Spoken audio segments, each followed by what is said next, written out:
तो कल हम लोगों ने टिश्यू स्टार्ट किया था। टिश्यू स्टार्ट में हम लोग एनिमल टिश्यू पढ़ रहे हैं। प्लांट टिश्यू हम लोग जब प्लांट्स या बॉटनी पढ़ेंगे तब वहां पे उसकी बात करेंगे। अभी हम लोग एनिमल टिश्यू की बात कर रहे हैं। तो हम लोगों ने क्या क्या देखा था? पहले तो टिश्यू क्या होते हैं, that is group of cells is known as tissue. Then types of tissue, simple tissue and complex tissue. ठीक है, अगर स्ट्रक्चर की बात करें तो दो टाइप के थे, सिंपल और कॉम्प्लेक्स। फिर इसके बाद हमने सिंपल टिश्यू को और सब डिवाइड किया था किसमें? Squamous, cuboidal and columnar. तो स्क्वैमस कैसे थे? फ्लैट थे, चपटे हुआ करते थे। ये हमारे कहा ब्लड वेसल्स पे मिले, स्किन पे मिले और कैविटीज जो भी थी वहां मिले। फिर इसके बाद हमने बात की किसकी? क्यूबॉइडल की, यानी घनाकार। घनाकार हमें कहा मिल रहे थे? जहां भी हम सेक्रेशन की बात कर रहे थे, जैसे हमारा स्लाइवरी ग्लैंड, यूरेथ्रा जहां से हम लोग यूरिन पास कराते हैं जिस रास्ते से, और मेल फीमेल ओवेरी, मेल में टेस्टिकल्स एंड फीमेल में ओवेरी। ओवेरी से कौन कौन से हार्मोन सीक्रेट्स होते हैं? एस्ट्रोजन एंड प्रोजेस्टेरॉन, और मेल्स में टेस्टोस्टेरोन। इनसे भी सेक्रेशन हो रहा है। और जब भी हम सेक्रेशन की बात करते हैं तो उसमें हमने क्या बताया था? कौन से टिश्यू होंगे? Cuboidal tissue. फिर लास्ट में मैंने बताया था कॉलमनर। कॉलमनर कैसे होते हैं? ये कॉलम लाइक स्ट्रक्चर होता है, इनका न्यूक्लियस नीचे की तरफ होता है और इनके ऊपर एक स्ट्रक्चर पाई जाती है जिससे बोलते हैं विलाई। विलाई का काम क्या होता है? ये हमारी बॉडी में एब्जॉर्प्शन का काम करती है। एब्जॉर्प्शन मतलब जो हमने खाना खाया है उससे जो न्यूट्रिशन है वो हमारी बॉडी के अंदर विलाई के एब्जॉर्प्शन से जाते हैं। तो ये विलाई स्ट्रक्चर कहाँ मिलती है हमें? ये कॉलमनर टिश्यू में मिलती है। दैट मीन्स, और ये विलाई हमें बॉडी में कहाँ बताई थी? स्टमक और स्मॉल इंटेस्टाइन। तो ध्यान रखना, तो क्यूबॉइडल टिश्यू हमें कहाँ मिलेगा? स्टमक और स्मॉल इंटेस्टाइन। कोई दिक्कत यहाँ तक? कॉम्प्लेक्स में मैंने बताया था, कॉम्प्लेक्स टिश्यू आपको स्किन मिलते हैं। कॉम्प्लेक्स टिश्यू आपको बहुत ज्यादा पढ़ने की जरूरत नहीं है, आप नॉर्मल कॉम्पिटिशन एग्जाम देने जा रहे हैं, नीट देना होता तो कुछ सोचा जाता। तो हम लोग अब किसकी बात करेंगे? अगला कनेक्टिव टिश्यू यानी संयोजी ऊतक।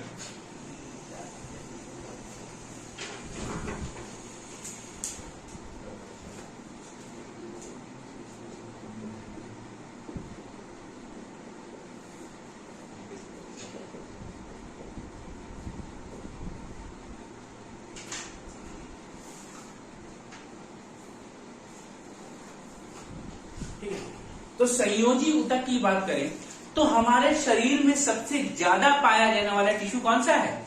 Connective tissue. Most abundant tissue in human body is connective tissue.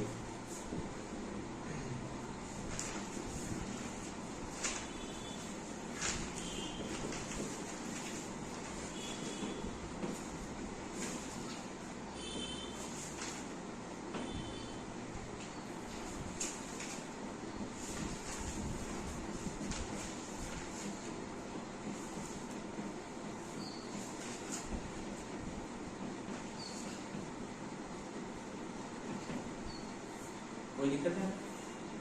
सबसे ज्यादा पाया जाने वाला ऊतक। अब मैंने आपको एपिथेलियल टिश्यू में बताया था, उसका जो स्ट्रक्चर होता है वो कैसा होता है? उसमें जो टिश्यू सेल्स लगे होते हैं उनके बीच में कोई गैप होता है? नहीं होता है। बट जब आप कनेक्टिव टिश्यू को देखेंगे तो यहां पे आपको सेल्स के बीच में गैप मिलेगा। तो there is intracellular gap between connective tissue, yeah, between the cells of connective tissue. There is intracellular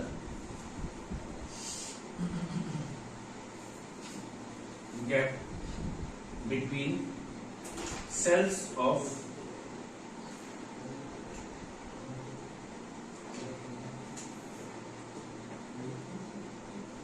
connective tissue.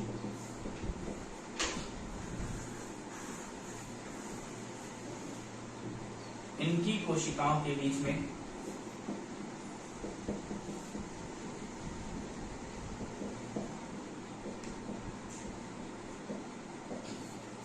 खाली स्थान पाया जाता है।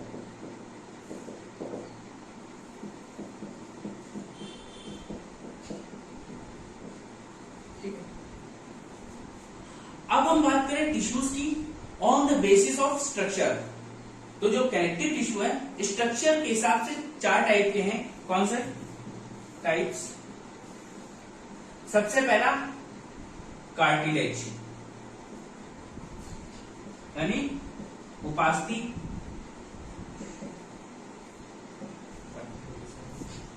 नंबर 2 ब्लड, रक्त। और रक्त क्या है? It is a fluid connective tissue. Fluid मतलब लिक्विड है, तरल। पूरे शरीर में ब्लड क्या करता है?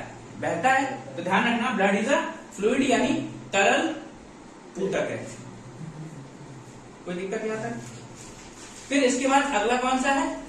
बोन कनेक्टिव टिश्यू या बोन सीधे सीधे बोल दो।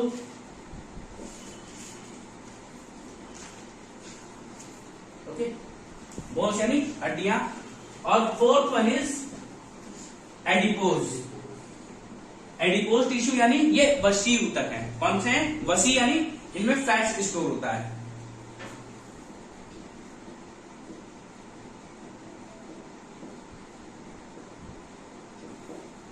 ठीक है, इनको नोट कर लो।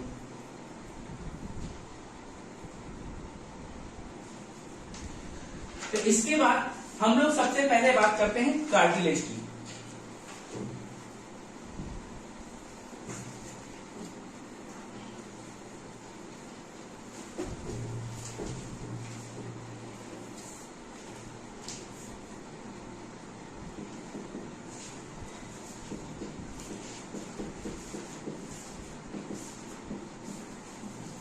कार्टिलेज यानी उपास्थि। तो ये हमारी बॉडी में कैसे होते हैं?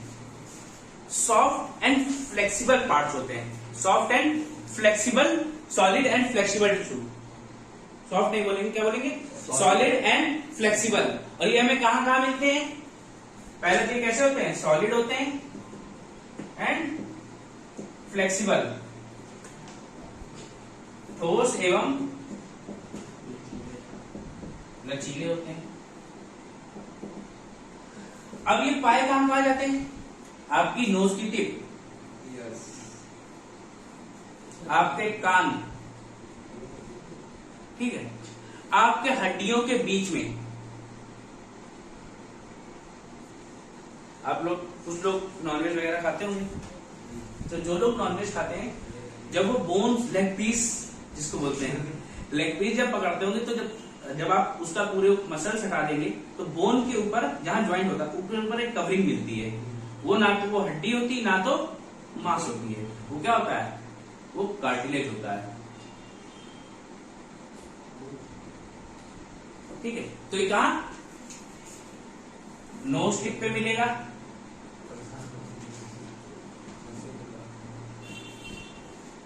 ईयर से मिलता है एंड बिटवीन बोन्स।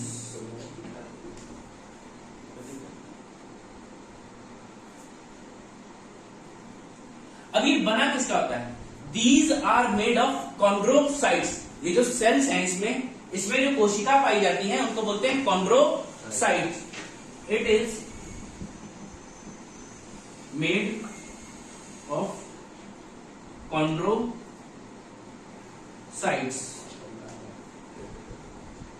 ये जो कोशिकाएं को क्या बोला जाता है? कॉन्ड्रोसाइट्स। कॉन्ड्रोसाइट्स बोला जाता है।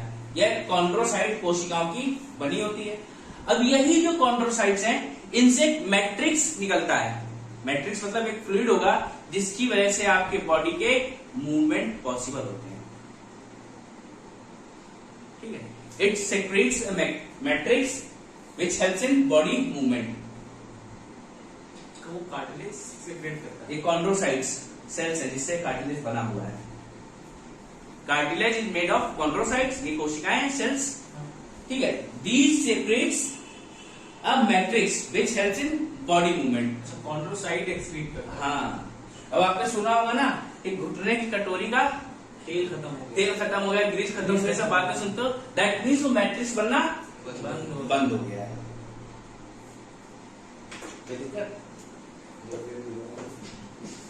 It secretes matrix which is helpful in movements. अब देखो लिगामेंट्स कार्टिलेज की बात करें तो ये बच्चों में ज्यादा होते हैं। जब बच्चा पैदा होता है तो उसमें ज्यादा होते हैं, और जैसे जैसे वो बड़ा होता जाएगा तो क्या होगा, उसमें ये कार्टिलेज बोन्स में कन्वर्ट हो जाते हैं। तो in a child number of cartilage is more than bones. ठीक है, एक बच्चों में उपास्थि अधिक संख्या में होती हैं। Number of cartilage is more in child and they convert into bones up to adulthood। ठीक है, किशोर अवस्था तक आते आते यह हड्डियां यह उपास्थियां हड्डियों में बदल जाती हैं। ठीक है, they are found more in numbers in child and convert into bones in adulthood during adulthood।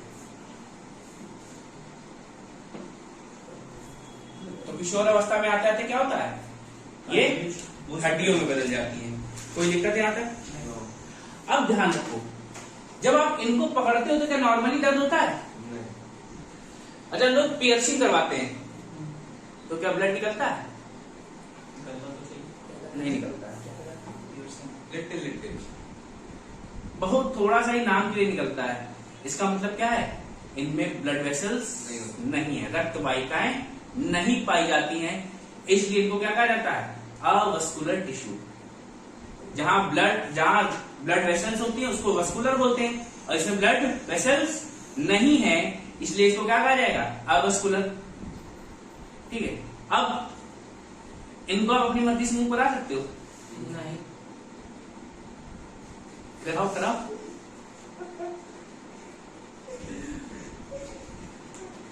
अब इनको पकड़ो तो क्या बहुत तेज दर्द होता है? नहीं होता है। अब दर्द ना होने का कारण क्या है? दर्द आपको किसकी वजह से महसूस होता है? दर्द को फील होने के लिए आपका कौन सा बॉडी पार्ट काम करना चाहिए? ब्रेन। और ब्रेन के लिए, ब्रेन के कनेक्शन के लिए आपको कौन सी टिश्यू चाहिए? नर्वस सेल चाहिए या न्यूरॉन सेल चाहिए, न्यूरॉन टिश्यू होने चाहिए। लेकिन वो वही नहीं, अगर वो होते तो हम यहां पकड़ते, दर्द हमको बहुत तेज महसूस होता, हम तुरंत लड़ाई हो जाएगी। लेकिन यहाँ पे न्यूरॉन सेल्स नहीं होती हैं, तो इनको अन्यूरल टिश्यू भी बोला जाता है। These are also known as avascular and a neural tissue. इनमें रक्त वाहिकाएं नहीं पाई जाती हैं,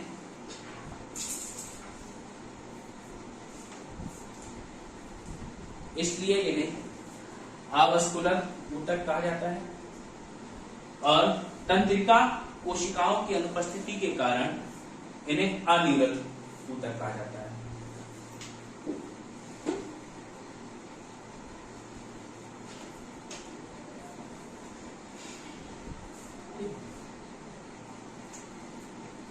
Due to absence of blood vessels and it is due to absence of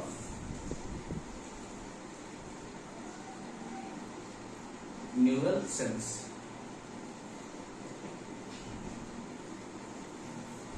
कोई दिक्कत?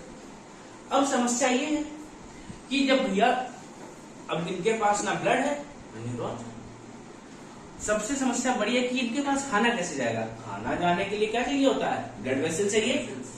इनके पास ब्लड वेसल्स नहीं है, तो ये जो सेल्स यहाँ मिलेगी कॉन्ड्रोसाइट्स, उनका न्यूट्रिशन कैसे होगा? तो उनके न्यूट्रिशन के लिए प्रक्रिया यूज होती है diffusion.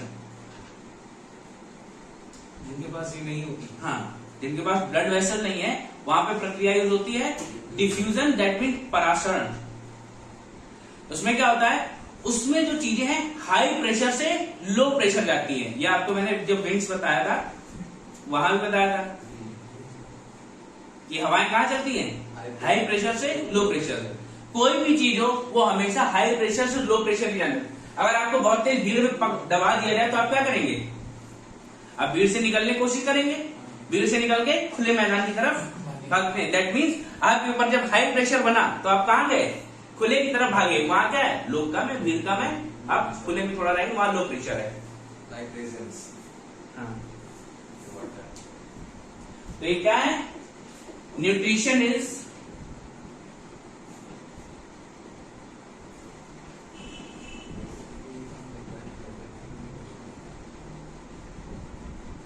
nutrition occurs with the process known as diffusion. Nutrition occurs with the process known as diffusion. तो भैया न्यूट्रिशन कैसे होता है, इसका पोषण डिफ्यूजन की प्रक्रिया से। अवस्कुलर है, अन्यूरल है, बच्चों में ज्यादा पाई जाती है। कहां कहां पाई जाती है, नोज के, ईयर और बोन्स के बीच में। सॉलिड भी होती है और फ्लेक्सिबल भी होती है। ठीक है, तो कोई दिक्कत, इनमें बनी किसकी होती है, कॉन्ड्रोसाइट्स की। तो इसको नोट कर लो।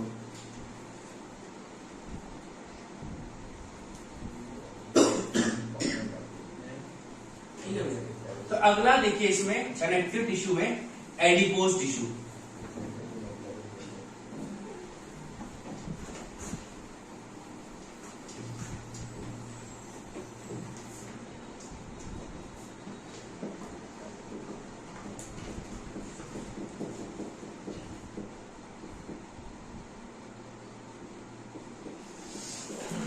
ये वाला नहीं पढ़ेंगे, ब्लड बॉन्स सब पढ़ेंगे।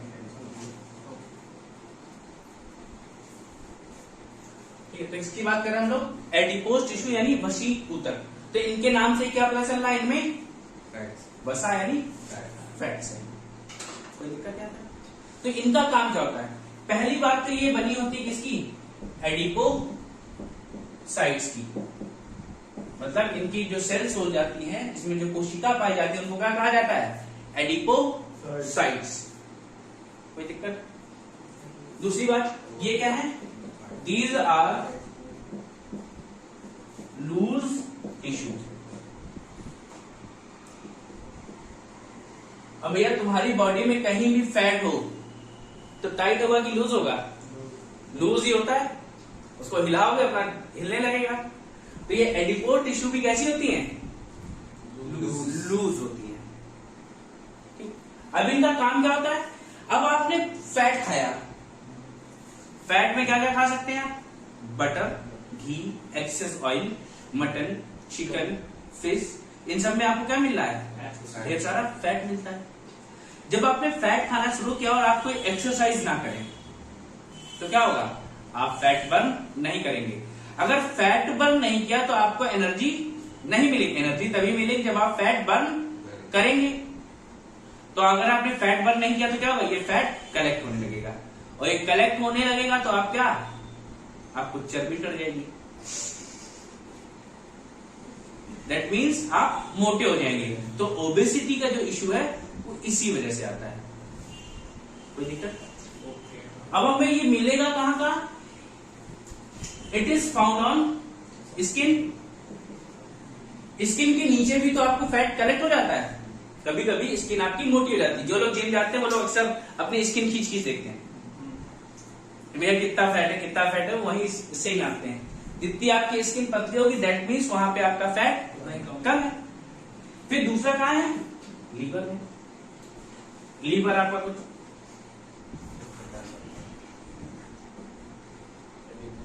ऐसे बना होता है।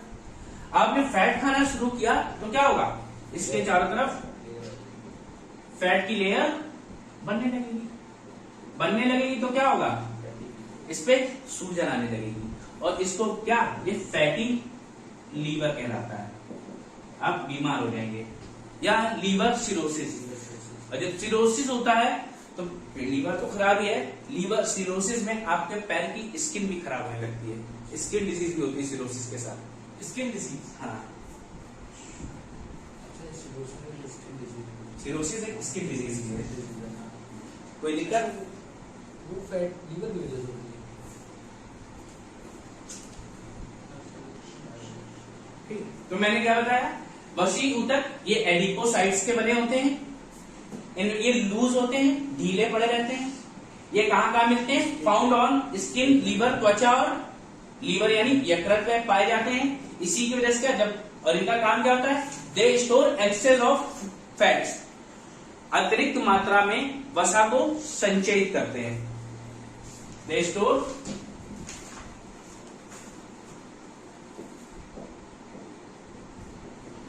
Access fats. कौन काम करता है? ये एडिपोसाइट्स करती हैं। एडिपोसाइट्स अतिरिक्त मात्रा में वसा को संचयित करती हैं। तो भैया ये आपका हो गया एडिपोज टिश्यू, और एडिपोज टिश्यू पेपर में बहुत पूछा जाता है।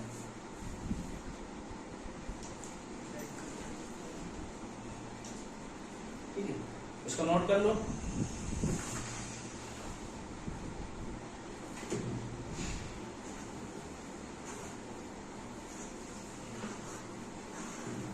इसके बाद हम अगली बात करते हैं किसकी?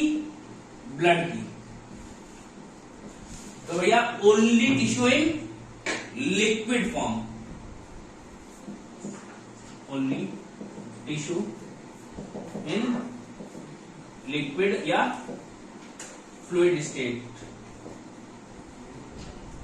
ये तरल अवस्था में पाया जाता है। अब देखो ब्लड में क्या क्या होता है? आरबीसी, डब्ल्यूबीसी, प्लेटलेट्स, ये क्या है? ये सॉलिड पार्ट्स हैं किसके? ब्लड के। अब ब्लड में मैंने क्या कहा? लिक्विडिटी यानी तरलता है। तो तरलता के लिए क्या कारण है? उसका रीजन है प्लाज्मा। कोई दिक्कत? तो क्या है, ब्लड में जो लिक्विडिटी आती है वो किसकी वजह से आती है? प्लाज्मा की वजह से। गिव्स लिक्विडिटी टू ब्लड, यह रक्त को तरलता प्रदान करता है। कोई दिक्कत यहाँ है? अब इसके बाद देखो ब्लड का काम क्या है। ब्लड का काम क्या है? ऑक्सीजन ले जाता है, CO2 ले जाता है, हाँ ले जाएगा भैया। फिर न्यूट्रिशन, भाई आपने कार्बोहाइड्रेट खाया, फैट्स खाया, प्रोटीन खाया, न्यूट्रिशन खाया, विटामिन खाया। क्या क्या खाया? कार्बोहाइड्रेट, प्रोटीन, फैट्स, विटामिन और एक्स्ट्रा मिनरल्स। तो ये सब आप खाते हो अलग अलग तरीके से। अब आपने खाया है तो इनको कौन ले जाएगा अलग अलग जगह पे? ब्लड। तो जब किसी चीज को एक जगह से दूसरी जगह ले जाना तो उसको क्या बोलते हैं? ट्रांसपोर्टेशन। तो क्या करता है? Blood transports carbohydrate, blood transports carbohydrates, protein, minerals, vitamin, oxygen and carbon dioxide. कोई दिक्कत? ठीक है। अब जिस ब्लड में क्या बोल ऑक्सीजन हो उसको क्या बोला जाता है? Oxy haemoglobin. और जिसमें कार्बन डाइऑक्साइड हो उसको कार्बोक्सी हीमोग्लोबिन। याद रखना, ये हम बाद में जब ब्लड पढ़ाएंगे, ब्लड का पूरा एक चैप्टर है सर्कुलेटरी सिस्टम के साथ पढ़ाया जाएगा, वहां पे आपको एक एक चीज बताई जाएगी। कोई दिक्कत? ये आपका ब्लड कंप्लीट हो गया, नोट कर लो। तो अगली बात हम किसकी करते हैं? अगली बात हम करेंगे किसकी? बोन की। बोन से पहले बार ब्लड। ब्लड में क्या है? Blood is the only liquid tissue found in our body. इसमें क्या क्या होता है? RBC, WBC, platelets and plasma. Plasma क्या करता है? ये प्रोवाइड्स लिक्विडिटी।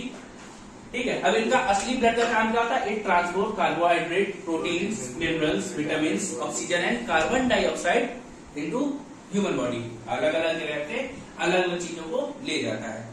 कोई दिक्कत यहाँ पे? अब अगली हेडिंग डाल लो बोन।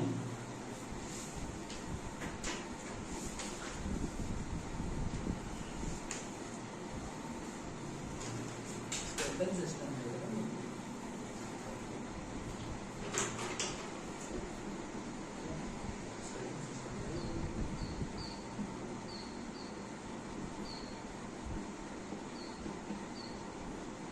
अब बोन जो है ये भी आपकी एक टिश्यू है, ठीक है।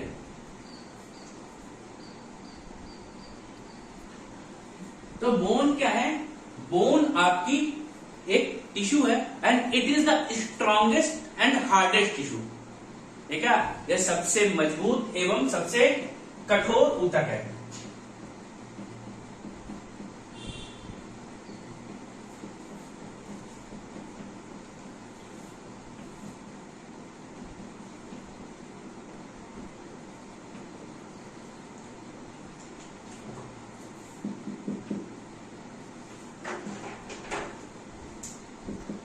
It is strongest and hardest tissue. अब ये किसकी किसकी बनी होती है? It is made of calcium carbonate, calcium phosphate. Made of calcium carbonate and calcium phosphate. और इसमें प्रोटीन पाया जाता है, that is known as collagen. Collagen protein is found in it. ध्यान रहे भैया, कोलेजन प्रोटीन हमारी बॉडी में भी पाया जाता है, स्किन के नीचे। इसलिए अगर पूछा जाए आपकी बॉडी में सबसे ज्यादा पाया जाने वाला प्रोटीन कौन सा है? कोलेजन। ठीक है, it is the most abundant protein in human body. ये मनुष्य के शरीर में सबसे ज्यादा पाया जाने वाला प्रोटीन है। Collagen protein found in bones here, right? Yes, skin में भी मिलता है। ठीक,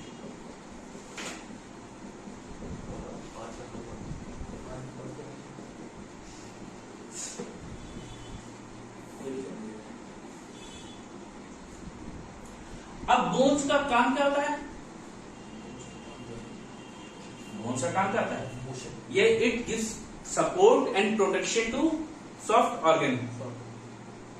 भाई अगर आपकी बॉडी में मान लो रिब केज ना हो और आप गिर जाओ तो आपका हार्ट पता चले गिरने के बाद पीछे की तरफ सरक गया, या किसी ने घर में नहीं कभी कभी खिलाते खिलाते उल्टा लटका देते खेलते खेलते, और तुमको उल्टा लटकाया गया।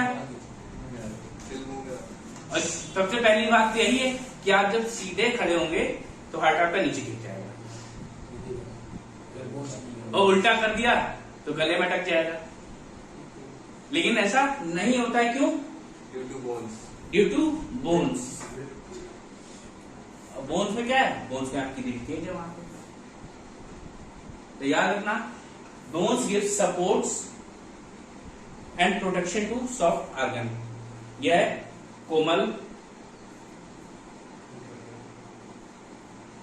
अंगों को सुरक्षा प्रदान करती है। It provides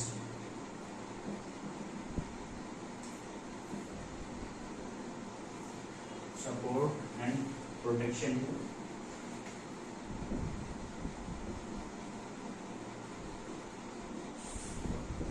organs.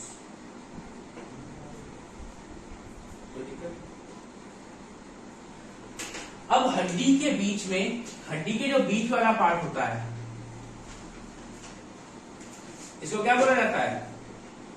Bone marrow, यानी अस्थि मज्जा। और इसका काम क्या होता है? यहां पे आपका ब्लड का प्रोडक्शन होता है। Blood is produced in bone marrow.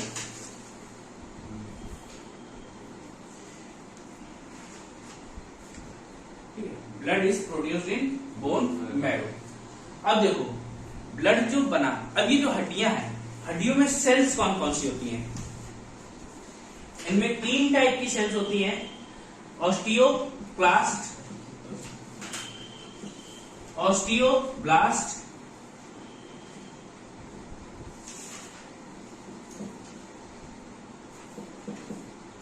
Osteoclast, osteoblast and osteocytes. अगली कौन सी है? ऑस्टियोसाइट्स। तो 3 टाइप की कोशिकाएं होती हैं इनमें, osteoclast, osteoblast and osteocytes. Osteology बोलते हैं, स्टडी ऑफ बोन्स।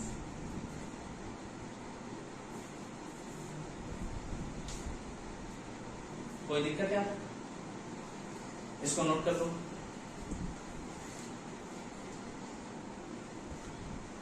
तो हमने क्या बात की? कनेक्टिव टिश्यू, हम लोग बोन्स की बात कर रहे थे। Bone is a connective tissue which is rigid and flexible, non flexible. Rigid and strong. हड्डियां मुड़ती हैं, ला तुम्हारे हाथ की एक आधी हड्डी मोड़ देंगे,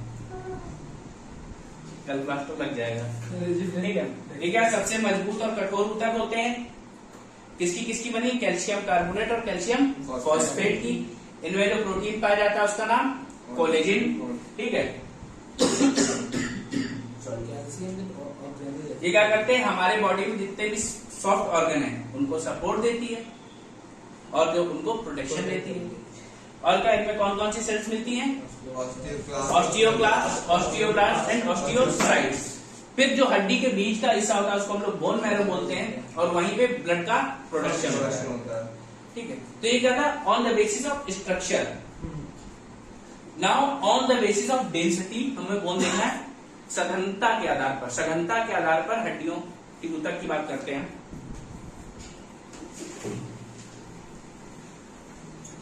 कनेक्टिव टिश्यूज की बात करेंगे ना? मैं इसे बोन मान लेंगे। अच्छा, बोन में हमने तो अभी पढ़ा तो स्ट्रक्चर के आधार पर पढ़ा, तो on the basis of structure. Now bone tissue on the basis of density, सघनता के आधार पर।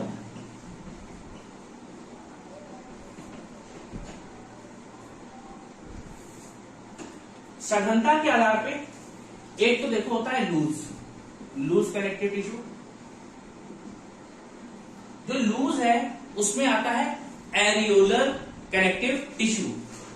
क्या आता है? Areolar connective tissue.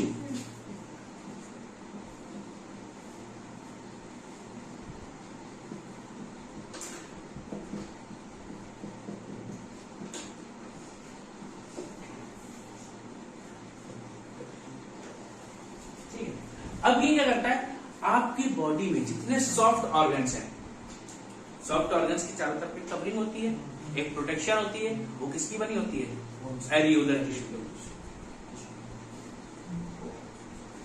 ठीक है, तो इसमें एग्जांपल के लिए it protects soft organ like skin, it protects soft organ like skin, liver and spleen. त्वचा, यकृत और लीहा। लीहा बताएंगे?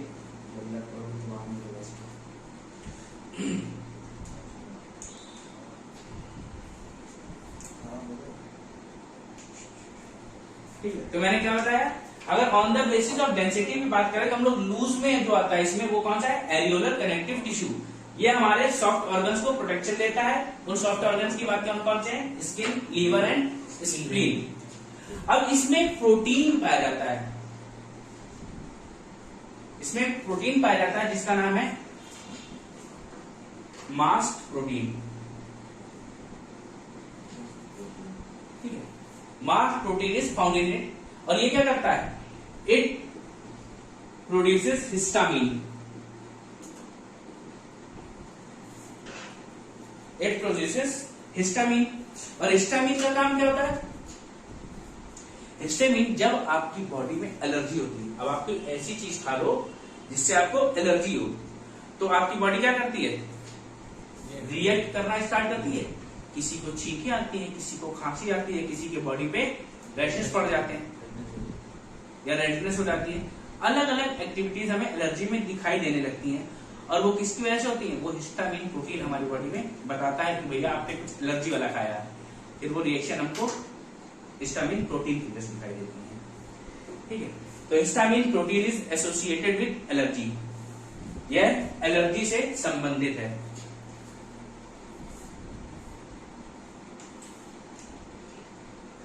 क्या इनमें मास्ट प्रोटीन पाया जाता है जो कि वो हिस्टामिन का निर्माण करते हैं। हिस्टामिन क्या करता है? Histamine is associated with allergy. इसके बाद जब लूज के बाद डेंस की बात करते हैं,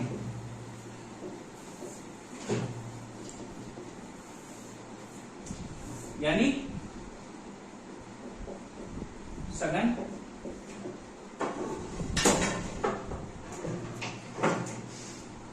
सघन में बात करें, एक आता है लिगामेंट। क्या बोलते हैं? लिगामेंट। लिगामेंट किसका कनेक्शन होता है? It joins bone to bone. ठीक है, अब आपको क्या होता है? दो बोन्स आपकी जुड़ी है, उसके बीच में जो आपको कंटेंट मिल रहा है वो क्या है? लिगामेंट। लिगामेंट। नेक्स्ट है टेंडन। टेंडन क्या करता है? कि बोन को मसल से जोड़ता है, हड्डी को पेशी से जोड़ने वाला ऊतक। कोई दिक्कत? बोन टू बोन क्या है? लिगामेंट। और टेंडन क्या है? Bone to muscle. ये जॉइंट्स में भी आता है, ध्यान रखना। ये बस कनेक्ट करता है। हाँ, अगर दो हड्डियां आपस में जुड़ी हैं तो उसको लिगामेंट बोलते हैं। किस जॉइंट से जुड़ी है? लिगामेंट। और अगर बोन किसी मसल जुड़ा है तो उसको टेंडन बोलते हैं। कोई दिक्कत है यहां तक?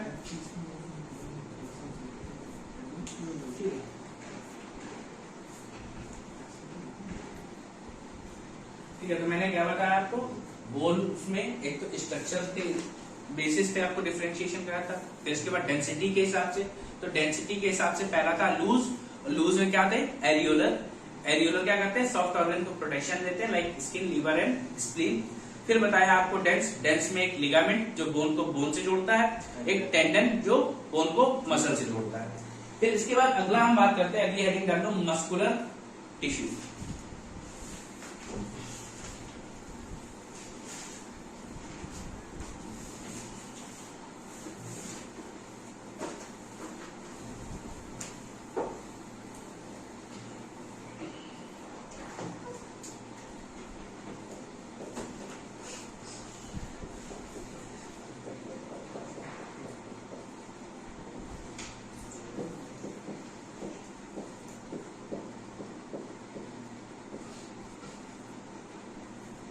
तो आपकी जो मांसपेशियां हैं वो क्या है?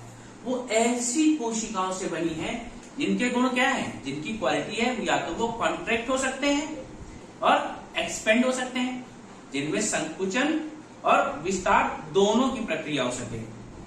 ठीक है, तो लिखो these are made of cell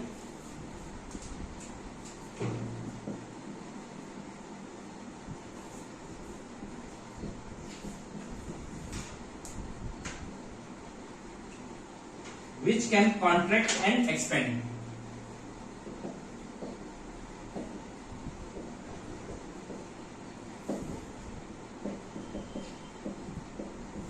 ये ऐसी कोशिकाओं से बनी होती हैं जिनमें संकुचन एवं प्रसार हो सकता है। ठीक है, अब देखो संकुचन की बात करें तो संकुचन कैसे होगा? आपने अपना पेट अंदर की तरफ खींच लिया, आप खड़े थे, बहुत सारे लोग देखने लगे, तुरंत पेट अंदर गया खटाक से, तो क्या हो जाएगा? कॉन्ट्रैक्शन। फिर अब आपको किसी ने क्या एक्सरसाइज करके आपको मसल्स बढ़िया डेवलप कर लिए। फिर जब आपको कोई बाइसेप दिखाने के लिए बोलता है तो आप क्या करते हो? हाथ ऐसे फोल्ड करते हो तो आपको क्या दिखाई देता है? आपको जो बाइसेप वाला पार्ट है वो पंप होके ऊपर जाता है, वो क्या है? एक्सपेंशन। कोई दिक्कत? ठीक है, तो ये क्या है? These are made of cell which can contract and expand. अब इससे आपको क्या देख रहे हो? इससे आपकी बॉडी को मूवमेंट भी मिल रहा है, ठीक है। तो they provide movement to our body, यह हमारे शरीर को गति प्रदान करते हैं।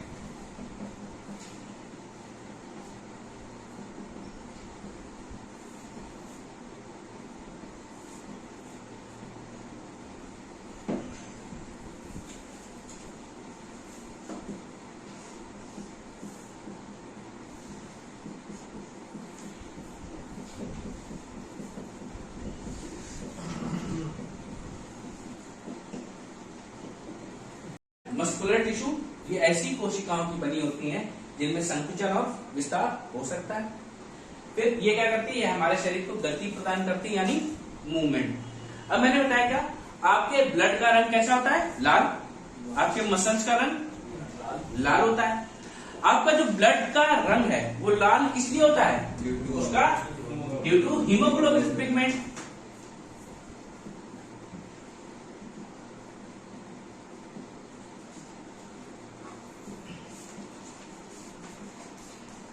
बट हमारी जो मांसपेशियां होती हैं, मसल्स होती हैं, वो भी लाल होती हैं। और ये किसकी वजह से होती हैं, ये होती हैं मायोग्लोबिन प्रोटीन की वजह से।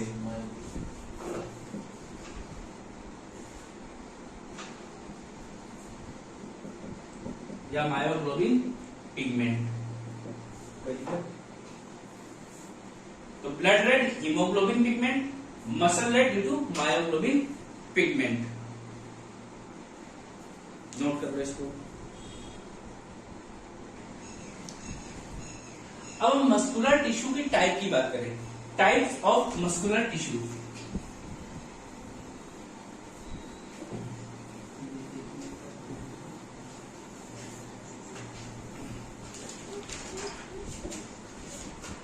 तो ये 3 टाइप के होते हैं। एक होता है स्केलेटल, स्केलेटल मस्कुलर टिश्यू।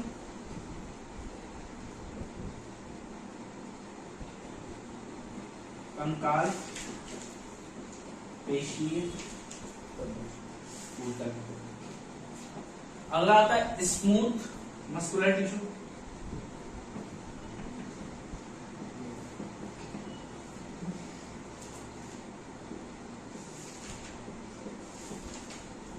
चिकनी पेशी ऊतक। नेक्स्ट होते हैं cardiac tissue, cardiac muscular tissue. Cardiac वाले कहां, आपके हृदय में पाए जा रहे हैं। अब हम स्केलेटल की बात करें, स्केलेटल मस्कुलर टिश्यू क्या, ये ऐसी मसल्स होती हैं जो बोन से डायरेक्ट जुड़ी होती हैं।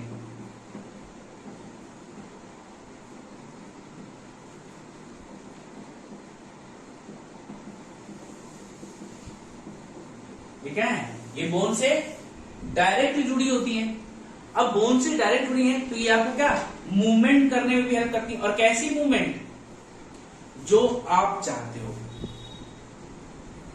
ठीक है। कैसी मूवमेंट, जो आप चाहते हैं, यानी ऐच्छिक मूवमेंट। इनको क्या बोलते हैं, वॉलेंट्री मूवमेंट। जो मूवमेंट आपकी इच्छा से हो रहा हो, आपकी गर्दन ऐसे घूम जाए, इधर घूम जाए, हाथ नीचे खड़ा था ऊपर आ जाए, ठीक है। तो कैसे भी आप किसी पोजीशन, जब आप अपनी पोजीशन खुद डिसाइड कर लो तो उसे क्या कहा जाएगा, वॉलेंट्री मूवमेंट। वॉलेंट्री मूवमेंट, हाँ, ऐच्छिक गति, ठीक है। ये क्या है, ऐच्छिक गति प्रदान करते हैं।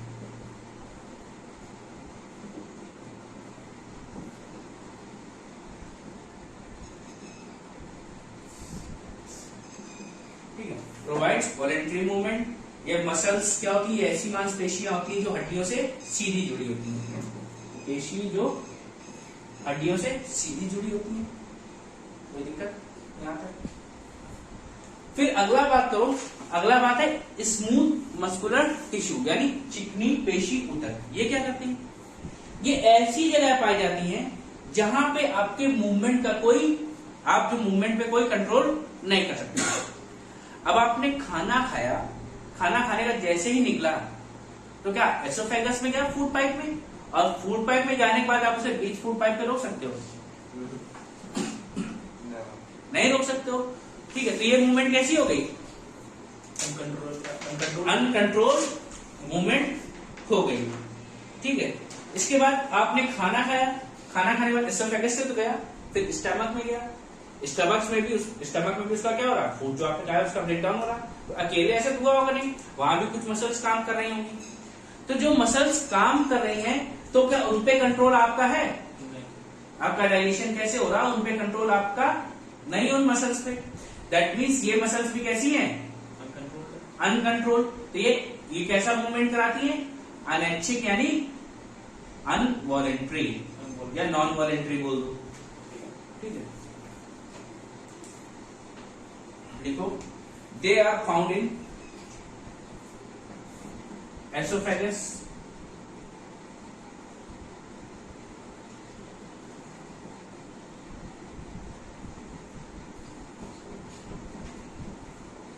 ब्रास नली, stomach, their movement is non voluntary, अनैच्छिक गति करती हैं।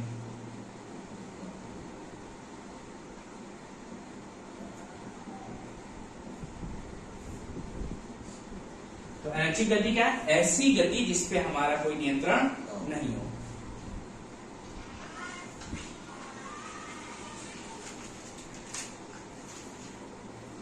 ठीक है, फिर इसके बाद कार्डियक मस्कुलर टिश्यू की बात करें तो these are found in heart. कहां मिलती है हमें? हृदय में मिलती हैं।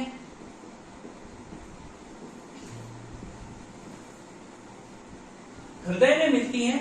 और तुम ये बताओ, क्या तुम अपने हार्ट के पंपिंग को कंट्रोल कर सकते हो कि चलो भैया आज 24 घंटे के लिए सांस नहीं लेंगे? तो 24 मिनट ही कर लो, 24 सेकंड में कुछ लोग कर लेंगे, लेकिन 24 मिनट कर लिए तो टाइम हो जाएंगे। तो भैया हार्ट RIP हो जाएंगे। तो आप सांस नहीं लोगे तो हार्ट तो चलेगा, तो समझ रहे हो? डिलीट हो जाएंगे बस। इसकी मूवमेंट भी कैसी है? It also uncontrollable makes non voluntary movement. ये भी अनैच्छिक गति करता है जिसपे आपका कोई नियंत्रण नहीं होता है। तो इसको नोट कर लो भैया। ठीक है, तो हमने क्या बताया?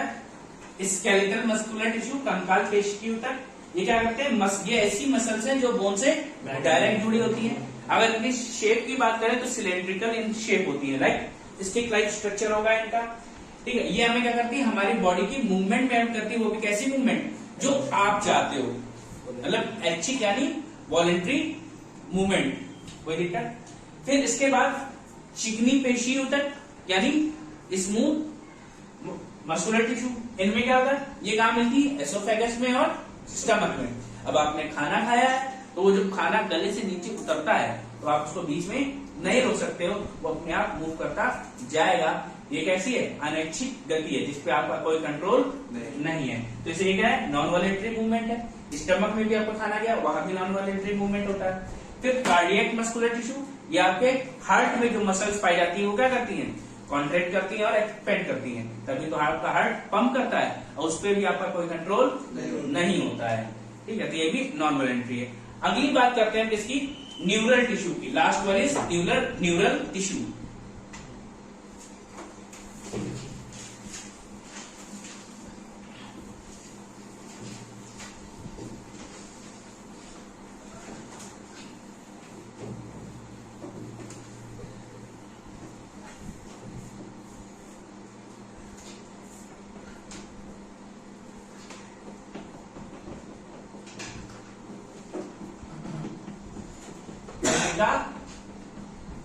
ऊतक।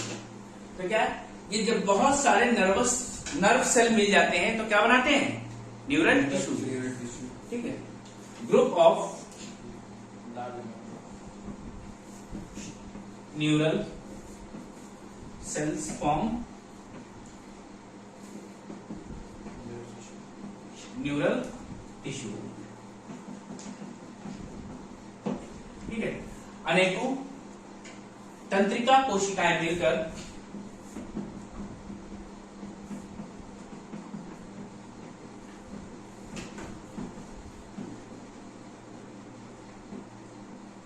तंत्रिका ऊतक बनाती हैं।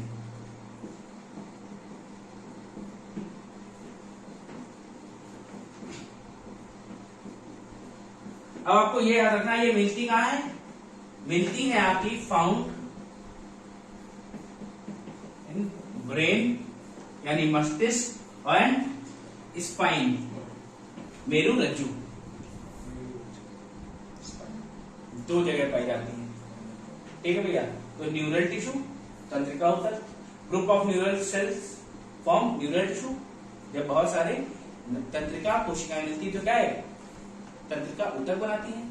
तंत्रिका कोशिकाओं, वही लिखा है, तंत्रिका कोशिकाओं से मिलकर तंत्रिका ऊतक बनता है। ये कहां मिलती है? ब्रेन और स्पाइन में। तो भैया यहां से आज से आपका टिश्यू खत्म हो गया। कल से हम लोग बॉडी ऑर्गन सिस्टम पे बात करेंगे और वहीं से बात को आगे ले चलेंगे।